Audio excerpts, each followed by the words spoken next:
Greetings, one and all. Welcome to NHL Ideas, the show where I discuss certain ideas that could be implemented within the NHL or the hockey world as a whole. Today's topic is no movement clauses, and should they be banned from the NHL? Now, before you all jump me in the comments section, be aware that I completely understand why teams like to have no movement or no trade clauses in their top players' contracts. It means that the franchise who gave them the contract can keep a hold of a player, and it gives players security in the sense that they know that they are sticking around in that city for a while, so they can buy a house, start a family without the fear of being traded across the country or to another country overnight. That said, many no-movement clauses in contracts are causing major issues for teams, especially this year with the Vegas expansion draft taking place in about a month's time. For those of you unaware about the expansion draft process, teams already in the NHL, so the 30 teams already there, can protect a combination of 7 forwards, 3 defensemen and 1 goaltender, or 1 goaltender and 8 skaters regardless of position.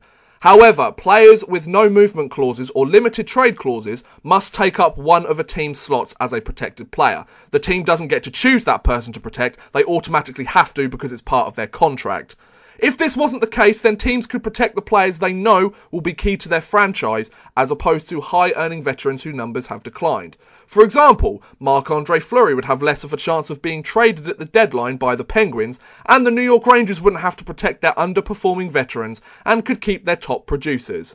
It is also synonymous that older, ageing veterans will be the players who usually ask for these no-movement clauses, as they usually have a young family and another half, or a husband or a wife, that they want to spend time with.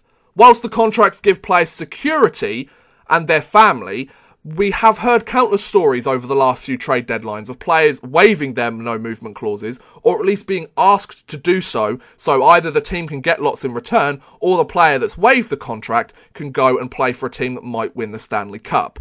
I personally would like to see an end to no-movement clauses as an option in a contract, or have GM stop allowing the clause to be given to half of their group, as it does far more harm to a team long-term, especially if those players regress and don't want to be traded.